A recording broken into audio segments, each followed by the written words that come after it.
गांधी ने एक नया रास्ता दुनिया को दिखलाया और ये बतलाया कि बाहर की ताकत असली ताकत नहीं है, बल्कि अगर दिल में, हृदय में हिम्मत है, वहाँ डर नहीं है, तो आदमी लाठी का जवाब लाठी से न दे, तलवार का जवाब तलवार से न दे, बल्कि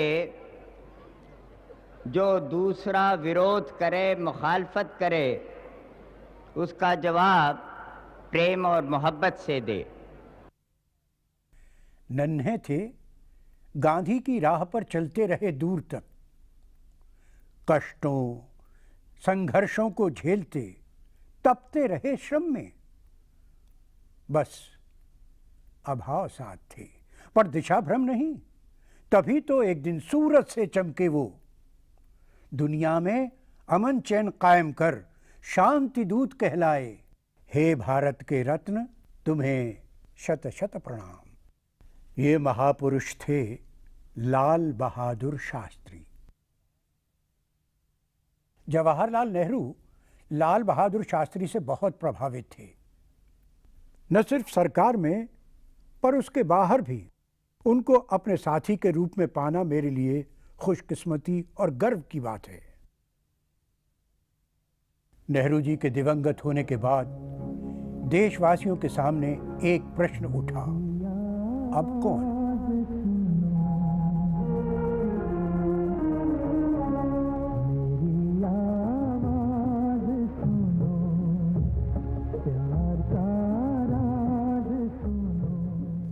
लाल बहादुर शास्त्री, जिन्हें 9 जून 1964 को भारत के प्रधानमंत्री की जिम्मेदारी सौंपी गई। 11 जून 1964 को अपने प्रथम भाषण में उन्होंने देशवासियों से कहा, देश के विभिन्न भागों के रहने वालों से मेरा निवेदन है कि वे इसे कभी न भूलें कि वे पहले भारतीय हैं और तब कुछ और। आज देश के सामने सबसे बड़ा प्रश्न देश की एकता और उसकी दृढ़ता का है। जब भी देश में बड़े संकट आए हैं, सारा मुल्क एक चट्टान की तरह मजबूती से खड़ा हुआ है। हमारा मार्ग प्रशस्त है। हमें लोकतंत्र की पृष्ठभूमि में समाजवादी समाज का निर्माण करना है। एक बहुत साधारण सा व्यक्ति प्रधानमंत्री के पद तक पहुंचा और भारत के इतिहास का एक गौरवशाली पन्ना बन गया। कैसी थी उनके जीवन की शुरुआत? 2 अक्टूबर 1904 को वाराणसी के एक छोटे से गांव चंदौली में लाल बहादुर का जन्म हुआ। 1.5 वर्ष की उम्र में ही पिता का साया सिर से उठ गया। मां राम दुलारी देवी बालक को अपने पिता के यहाँ मिर्जापुर ले आई। यहाँ नाना प्यार से उन्हें नन्हे कहने लगे, पर अभावों की स्थिति यहाँ भी मौजूद थी। बचपन की एक बात नन्हे के मन में बहुत गहराई से बैठ गई।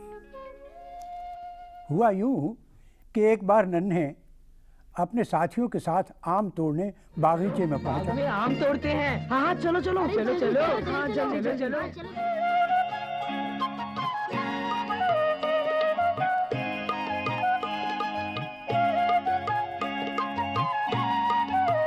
दीवार बांध लो। ये चुप जा दे, चुप। बताता हूँ, पकड़ लिया था बच्चू। मुझे क्यों पकड़ रहे हो? आम तो उन लोगों ने तोड़े। तुमने मुझे मारा, मालूम है मेरे पिताजी नहीं है। माली ने शांत होकर कहा, पिता न होने से तुम्हारी जिम्मेदारी और बढ़ जाती है। ये वाक्य नन्हे के जीवन का आधार बन गया। उसने निश्चय किया कि अब वो ऐसा कोई काम नहीं करेगा जिससे किसी को नुकसान हो। एक बार अध्यापक के बार बार डांटने के बावजूद किताब नहीं खरीद सके तो इन्होंने अपने साथी से किताब लेकर सारी रात बिजली के खंभे के नीचे बैठकर उसे अपनी कॉपी में लिखा। उनकी इस लगन और मेहनत को देखकर शिक्षक भी रो पड़ा। ऐसा था नन्हे, जिसने अभावों से घिरने के बाद भी कभी हार नहीं मानी। उन दिनों देश पर ब्रिटिश शासन था। ये बात है सन 1915 के आसपास की, जब वाराणसी में स्वतंत्रता सेनानी लोकमान्य तिलक लोगों में आज़ादी की लौ जगाने पहुंचे। युवा लाल बहादुर उनके विचार सुनकर बहुत प्रभावित हुए। उनके मन में, उनके हृदय में देश पर सर्वस्व निछावर करने की कामना जाग उठी। 1919 में हिंदू विश्वविद्यालय का शिलान्यास करने महात्मा गांधी बनारस आए। उन्होंने छात्रों से अपील की, स्कूल कॉलेज छोड़ो। शास्त्री जी ने हमेशा अपने आप को गांधी जी का डिसाइपल माना, उनके वो अनुयायी थे और गांधीवाद उनके जीवन का एक हिस्सा था। महात्मा गांधी के नेतृत्व में 1921 के असहयोग आंदोलन में उन्होंने बढ़ चढ़कर हिस्सा लिया और वो विभिन्न आंदोलनों में शरीक होकर अनेक बार जेल गए।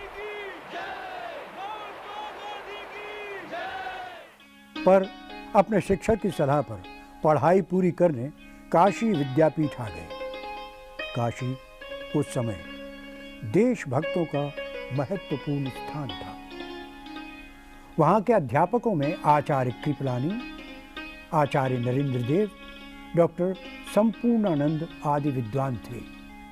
यहाँ लाल बहादुर शास्त्री ने Ramakrishna Paramhans, Swami Vivekananda, Karl Marx, Lenin आदि के विचारों का गहरा अध्ययन किया। काशी विद्यापीठ से उन्होंने शास्त्री की उपाधि ग्रहण की। 1927 में इनका विवाह ललिता जी से हुआ था। वो कुछ गज खादी और एक चरखा साथ में लाई थी। लाल बहादुर शास्त्री जी ने हंसकर कहा था कि जितना अधिकार तुम्हारा मुझ पर है उससे कहीं ज़्यादा देशवासियों का है। मैं देश के लिए कोई भी कुर्बानी करने से कभी पीछे नहीं हटूंगा। और ललिता जी ने जीवन भर उनका साथ कंधे से कंधा मिलाकर निभाया। 1930 के नमक सत्याग्रह में शास्त्री जी को जेल हो गई।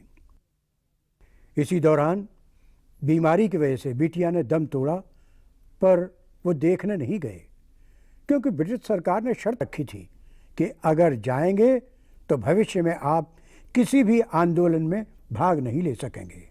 ये शर्त शास्त्री जी को कतई मंजूर नहीं थी। उनके लिए देश व्यक्तिगत सुख दुख से कहीं ऊपर था, जबकि बच्चों से वो बहुत बहुत प्यार करते थे। देश भर के बच्चे उन्हें पत्र लिखते थे और वो उनका उत्तर देते थे।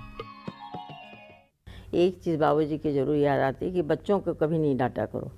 वो बहुत नाराज़ होते थे कि बच्चों को डांट करके कभी मत समझाओ, जो भी समझाना है उनको प्यार से स्नेह से समझाओ। लंबे संघर्ष के बाद देश आज़ाद हुआ।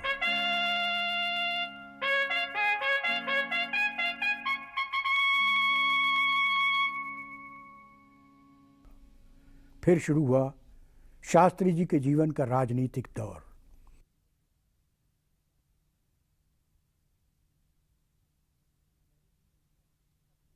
नेहरू जी ने उन्हें अपनी मंत्रिमंडल में शामिल किया। केंद्रीय मंत्रिमंडल में समय समय पर अलग अलग विभागों के मंत्री बने। अपने पद की मर्यादा को वो बहुत अच्छी तरह से समझते थे। एक बड़ी रेल दुर्घटना हुई तो उन्होंने इसकी जिम्मेदारी अपने ऊपर लेते हुए इस्तीफा दे दिया। उस जमाने में भी एक नया मानक स्थापित करने का उनका कदम रहा है। हालांकि कोई इस्तीफा देने की आवश्यकता थी नहीं, पर उन्होंने वो इस्तीफा देकर राजनीति में नए मूल्यों की स्थापना की। और यही कारण है कि पंडित जवाहरलाल नेहरू ने शास्त्री जी को जब भी कहीं कोई प्रॉब्लम हुई, शास्त्री जी को चुना एज अ ट्रबल शूटर। उस समय बहुत बड़ी समस्या निर्मित हुई थी कश्मीर में, जब हजरत बल का वो रेलिक खो गया था, तो शास्त्री जी को वहाँ पंडित जी ने भेजा। असम में प्रॉब्लम हुई, वहाँ पे शास्त्री जी को भेजा। तमिलनाडु में भाषा की प्रॉब्लम हुई, वहाँ शास्त्री जी गए। विनम्रता, मृदुता थी, उससे वो तथाकथित विरोधियों को भी जीत लेते। प्रधानमंत्री बनने के बाद भी लाल बहादुर शास्त्री सुरक्षा के मामले में बहुत बेफिक्र थे। एक दिन की बात है कि उनका ड्राइवर उन्हें दफ्तर ले जाने के लिए समय पर नहीं आ सका, तो वो फाइलों को बगल में दबाकर पैदल ही अपने दफ्तर की ओर चल दिए। ऐसे सादगी की मिसाल थे वो। अपनी महानता का उनका यही कारण था कि वो बहुत ही, जैसे कहा जाता है, सादा जीवन उच्च विचार, बिल्कुल वही चीज़ थी उनमें कि बहुत ही साधारण तरीके से वो शुरू से रहे, लेकिन इतने ऊपर उठने पे भी उनमें वही सादगी रही। और वही सादगी उन्होंने हम लोगों को भी मतलब सदैव याद दिलाया कि अपने बीते हुए समय को कभी नहीं भूलना चाहिए, सदैव याद रखना चाहिए, क्योंकि उससे आदमी को एक सीख मिलती है, उससे आदमी गलत काम नहीं करता है। उन दिनों देश में अनाज की कमी थी। तो हम लोग ने भी जब स्टूडेंट थे, पढ़ते थे स्कूल में, तो इंडिया पाकिस्तान की लड़ाई के बारे में पढ़ा। ये पढ़ा कि उस समय गेहूं की कमी थी और अमेरिका से गेहूं आया करता था, और किस तरह उस समय शास्त्री जी ने देश में ये आह्वान किया, कि ये ऐलान किया कि हम लोग अमेरिका के आगे भीख नहीं मांगेंगे, हाथ नहीं फैलाएंगे, ज़रूरत पड़ेगी तो एक दिन जो है खाना नहीं खाएंगे। वो ये भी जानते थे कि किसान की दशा सुधारे बिना देश को खुशहाल नहीं बनाया जा सकता। और उतना ही महत्वपूर्ण है देश का सैनिक। शास्त्री जी ने इन दोनों के हौसले बुलंद करने के लिए एक नारा दिया, जय जवान जय किसान।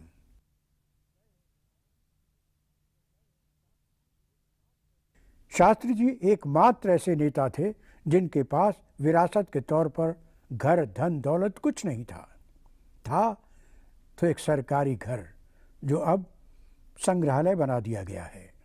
उन्होंने एक आम आदमी की जिंदगी जी और लोक सेवा को अपना पहला कर्तव्य माना।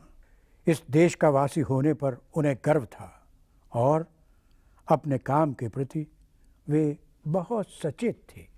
उन्होंने युवाओं को संदेश दिया, बनता कैसे है देश, देश बनता है गांधी जैसे आदमी से, जवाहरलाल जैसे आदमियों से, रविंद्रनाथ टैगोर जैसे व्यक्तियों से। और ये क्या थी इनमें बात, एक चरित्र था, एक नैतिकता थी, एक कैरेक्टर था।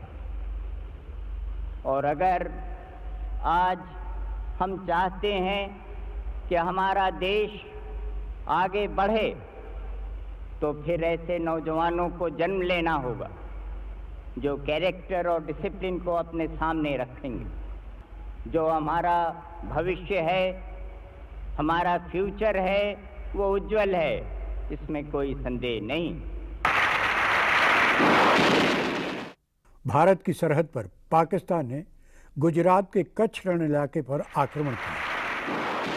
पाकिस्तान ने जम्मू कश्मीर के छंबजोड़िया क्षेत्र पर दूसरा हमला किया। लाल किले की प्राचीर से शास्त्री जी ने स्पष्ट कहा, हथियारों का जवाब हथियारों से दें। हमारी फौज, हमारी आर्मी, चाहे वो एयरफोर्स हो, चाहे नेवी हो, चाहे और हमारी फौज हो, उनका बोझा, उनकी जिम्मेदारी आजकल बहुत बढ़ी हुई है। हमारा देश अब भी कुछ संकटों से घिरा हुआ है, इसलिए जिस मजबूती के साथ जम्मू बॉर्डर पर हमारे फौज के लोगों ने काम किया, और चाहता हूं कि और मजबूती से हमारे फ्रंटियर्स की जिस तरह से वो सेवा, खिदमत, रक्षा कर सकें करें। भारत को शक्तिशाली देश के रूप में उभरता देख दुनिया में खलबली मच गई। इस बीच संयुक्त राष्ट्र परिषद के हस्तक्षेप से रूस के प्रधानमंत्री कोसिजिन ने दोनों देशों के बीच शांतिपूर्ण समझौता कराने के उद्देश्य से शास्त्री जी और पाकिस्तान के राष्ट्रपति अयूब खान को आमंत्रित किया। If India and Pakistan have to progress and prosper, they must learn to live in peace. Instead of fighting each other, let us start fighting poverty, disease and ignorance. This is a momentous meeting. The eyes of the world are upon us. Let us show by our actions that we are capable of seeing our own problems in the wider context of world events. 10 January 1966 Tashkent समझौते पर हस्ताक्षर किए गए, मगर एक शर्त के साथ। शास्त्री जी ने कहा है कि जब तक आप लिख के नहीं देंगे कि आगे से हथियार का इस्तेमाल नहीं करेंगे। कोसिगिन ने शास्त्री जी को कहा कि देखिए, ये जो चीज़ होती है ना, हथियार इस्तेमाल ना करना, ये तो यूएन चार्टर में है, आप क्यों नहीं मान लेते इस बात को? तो शास्त्री जी ने कहा, उसके लिए आपको किसी और प्रधानमंत्री से बात करनी पड़ेगी। हिंदुस्तान का प्राइम मिनिस्टर जब तक मैं हूँ इस बात पर झुकूंगा नहीं। तो उन्होंने अपने हाथ से ऊपर लिखा, without resorting to arms. Shastri ji ने सबके सामने दोस्ती की मिसाल रखी, पर इस विजय को वह अपने देशवासियों के साथ नहीं बांट सके।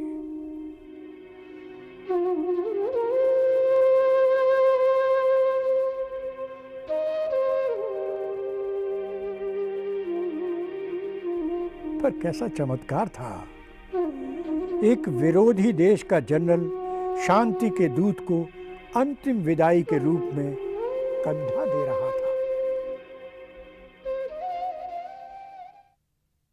देश ने उन्हें मरणोपरांत भारत रत्न से सम्मानित किया। विजय घाट एक सीधे साधे व्यक्ति का अंतिम विश्राम स्थल है, जिसे विश्व देशभक्त, कर्मठ और शांति दूत के रूप में हमेशा हमेशा जानेगा।